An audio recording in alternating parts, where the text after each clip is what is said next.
সত্য, সত্য, সত্যি, ইটা কি শেষে আসতেছে না? ই, হ্যাঁ, রস্বইটা শেষে আসতেছে না উচ্চারণ। আমাদের তো মূল কাজই হচ্ছে ধ্বনি পরিবর্তনের কাজ হচ্ছে উচ্চারণ বা ধ্বনি কোথায় আছে। তাহলে আমাদের উচ্চারণটা বুঝতে হবে। এটা পড়ার সময় অবশ্যই পড়ে পড়ে উচ্চারণ করে করে বুঝবেন। তাহলে সত্যি, ঠিক আছে। তাহলে তি যেহেতু শেষে রস্বই, সেই কারণে হচ্ছে এটা অন্ত স্বরাগম। আমরা যেগুলো আসে সেগুলো আমরা বোঝার চেষ্টা করি। এই যে আদি স্বরাগম বললো, সেই আদি স্বরাগমে আমাদের শর্তটা বা মূলটা কি ছিল? যে আদিতে শব্দের শুরুতে স্বরের আগমন, মানে স্বর যে ধ্বনি, সেই স্বরধ্বনিটা আসবে। তো এখন আমরা দেখি যে স্কুল, স্কুল, আমরা উচ্চারণটা দেখি, ধ্বনিটা দেখি। স্কুল বা স্কুল, স্কুলের ই আসতেছে না প্রথমে? স্কুল, তাহলে সেই ইটাই কিন্তু এখানে আসছে, এই যে স্কুল। তাহলে এটা কি হলো? যে আদিতে, এটা ছিল শব্দের আদিতে একটি স্বরধ্বনি যুক্ত হয়েছে, সেই কারণে এটি আদি স্বরাগম। আবার আসতেছে স্টেশন, স্টেশন বা স্টেশন, আপনি যেটা উচ্চারণ করেন, আমরা এখানে স্টেশনে উচ্চারণ করলাম, হ্যাঁ, বা স্টেশন। স্টেশন আসছে যে আমাদের শব্দের আদিতে কি আবার রস্বই আসতেছে, সেই কারণেই এটা হচ্ছে আদি স্বরাগম। আচ্ছা, এরপরে মধ্য স্বরাগম লেখা। আমরা ধাপে ধাপে আগে মধ্য স্বরাগমকে বিপ্রকর্ষ বলে এবং স্বরভক্তিও বলে। এই যে রেপটা যেটা ছিল ধর্ম, ধর্ম, ধর পরে কি আসতেছে? র আসতেছে না? এরপরে কি আসতেছে? ম আসতেছে না? তাহলে আমাদের মধ্যে কি এটা যুক্ত হয়েছে যে স্বর,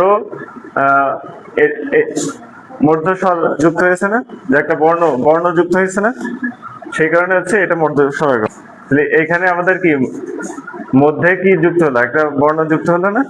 তাহলে এটা হচ্ছে মধ্য স্বরাগম, মানে মাঝখানে হচ্ছে স্বরের যে আগমন।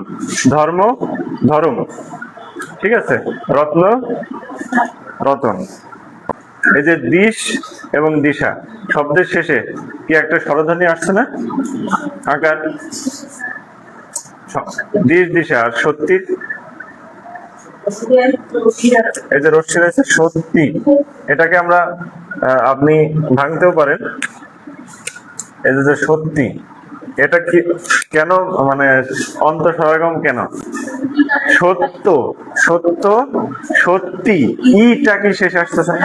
ই, হ্যাঁ, রস্বইটা শেষে আসতেছে না উচ্চারণ। আমাদের তো মূল কাজই হচ্ছে ধ্বনি পরিবর্তনের কাজ হচ্ছে উচ্চারণ বা ধ্বনি কোথায় আছে। তাহলে আমাদের উচ্চারণটা বুঝতে হবে। এটা পড়ার সময় অবশ্যই পড়ে পড়ে উচ্চারণ করে করে বুঝবেন। তাহলে সত্যি, ঠিক আছে। তাহলে তি যেহেতু শেষে রস্বই, সেই কারণে হচ্ছে এটা অন্ত স্বরাগম।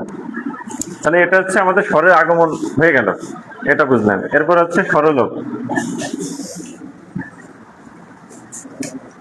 আমরা একটু দ্রুত যাচ্ছি, হ্যাঁ, কারণ অনেক টপিক আজকে পড়াতে হবে। না বুঝলে একটু বলবেন, তবে এগুলো কিন্তু বোঝার বিষয়। মানে আমি যতটুকু পড়াইছি এটা কি বোঝা গেছে? তাহলে আমি রিপিট করি, এর রস্বই কেন আসলে? হ্যাঁ, আচ্ছা। তারপরে এই রতন কেন হলো? মধ্যে ধ্বনি যুক্ত হয়েছে বা বর্ণ যুক্ত হয়েছে।